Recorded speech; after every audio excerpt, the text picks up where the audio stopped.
kamba bulire ebye mu nyumba tebitotolwa they are nsirise busirisi but I'm boiling nemba dinga ziza konyo okoli straining ne you cannot come out nonkera ko kumba ashinga as who nze siri mulonzi wo.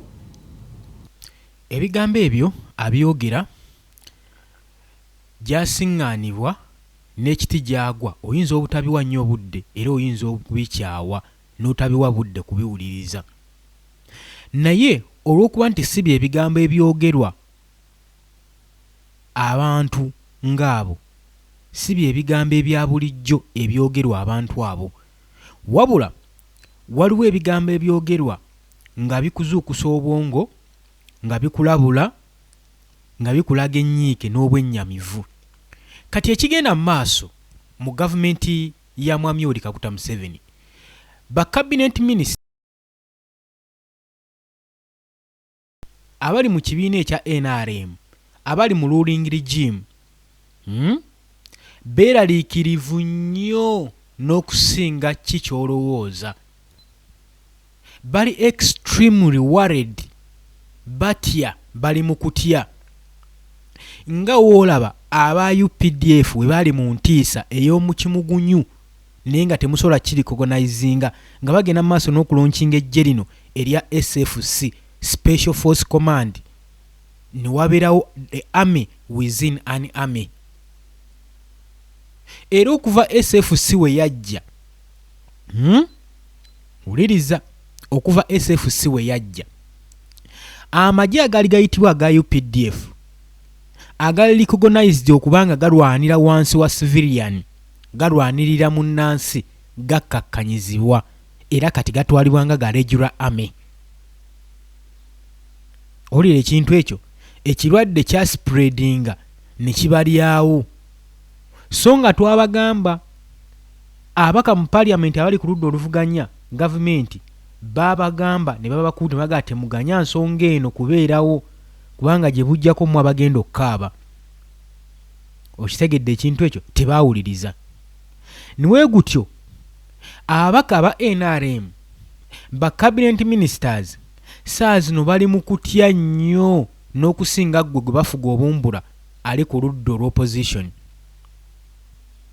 olw'ensonga nti bakkiriza bo bennyini be basalawo be balonda okuba nti babawadde obusente okuba nga babawadde obusente be basalawo ne balonda ensonga eno kati waliwo ekibiina ekyabayingiramu ekya PLU kyabalukawo nga tebategeera kigenda kulanda paka wa nga bamanyi kizenga kibiina kya byabufuzi ekirala wano twanyiikiranga baga bannange ekintu kyemugenda mu maaso n'okukola kikyamu ekyokusayininga ekibiina kino ekya PLU olw'ensonga nti no tekirina kubeera recognized kubanga chairman waakyo akitwala ali mmagye CFC Mulamba CDF Mulamba era okusinziira ku constitution eyamandingibwa etwala UPDF Act tebaganya wano kulinnya kigere kyabwe mu byabufuzi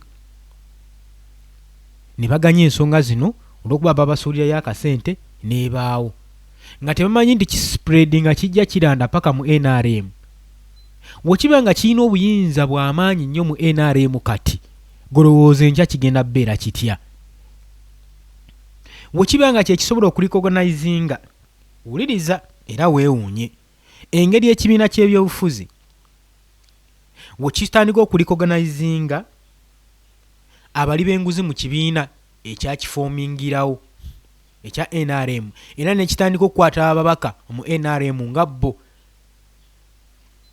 chairman w'ekibiina natandika okukwata ababaka nti benyigira mu buli bw'enguzi kaakati gwa NRM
kati ababaka ba NRM bonna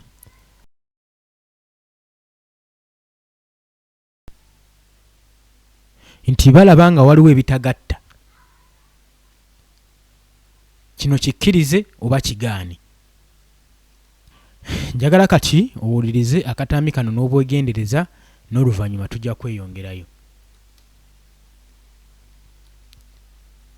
Nekamba buulire ebyo mu nnyumba tebitottolwa. They are nsirise busirisi but I'm boiling. Nemba dingezeza konyo okwali straining. Ne you cannot come out nonkera ko kumba ashinga. As who nze siri mulonzi wo. Siri munaku ngabo okisuubira. Mutegera ndowooza nze ne pakasi zambaddewo. PLU, I can survive without PLU. I can survive without government. Kuba ne contract obutono bwenfuna mu government mufuna nganze okitegera ndowooza. Nganze sina contract gye nalifunye nti waliwo omuntu akubye essimu. Never strictly on merit. We must go out and find out lwaki abantu abayagala ennyo Yoweri Museveni mu 1986 baabuuse oba bamukyaye kunyigirizibwa economic imbalance eriwo bantu bamu be beyagalira mu ggwanga muno buli woolaga be baliwo genda mu UNRA genda mu Minister of Finance genda mu URA genda mu KCCA buli wantu awayitibwa nti waliwo ssente waliwo kati ekika ky'abantu ekiriwo buli awali essente bo baasoma kiffe kye twagwa basoma kibato baffe be baagwa kwe kunyigiriza kuno okunyigiriza tekutegeeza nakuba bukubi bantu miggo ne economic imbalance naye evaako abantu okukambuwala. Tunuulira mu Bobi Wine mu campaign muno mwabadde nga bamukwatira eruwuka ono Franka ani ono yali Franka Mwesigwa yamukutte eruwuka be bamukwatira Embale Mugume be bamukwatira ebundi bujjo ayimbisibwe be bamukwatira Masaka ayine byona be bamukwatira Emubende Mugisha training kimwe ze mwakola bayiza abalema. You're getting me? Ebyo ebintu abantu babiraba seriously.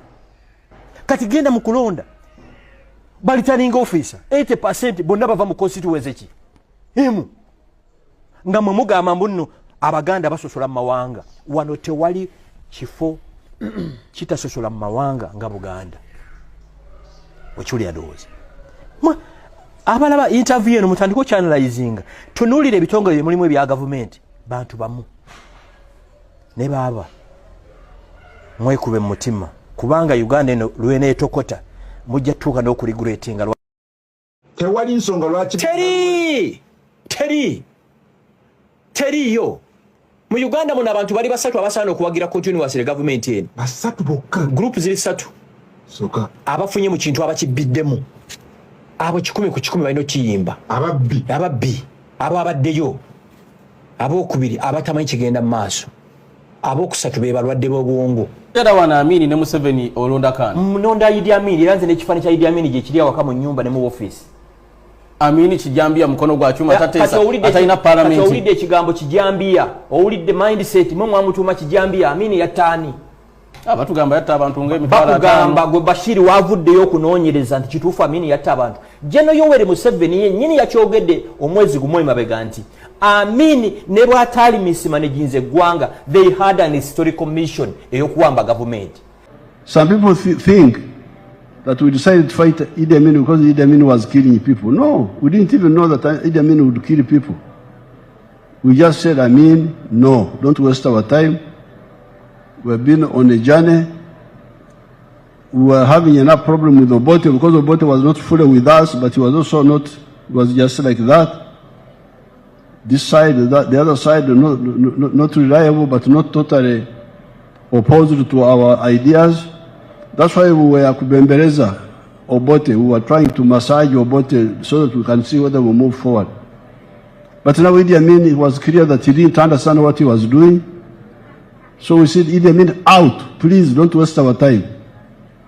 That's why we decided to fight Idi Amin. We decided that I go to Tanzania, link up with Mwalimu, link up with Obote. I left on the 27th. I left with 4 other people to Tanzania. I used to come from, I was a young boy, in my 20s, 30s. I would come from Tanzania, come underground, come do underground work here. Very dangerous work. Go back to Tanzania. Who was supervising me? Some people think that we decided to fight Idi Amin because Idi Amin was killing people. No, we didn't even know that Idi Amin would kill people. We just said, Amin, no, don't waste our time. We've been on a journey. We were having enough problem with Obote because Obote was not fully with us, but he was also not, it was just like that. This side, the other side, not reliable, but not totally opposed to our ideas. That's why we were kubembeleza Obote. We were trying to massage Obote so that we can see whether we move forward. But now Idi Amin, it was clear that he didn't understand what he was doing.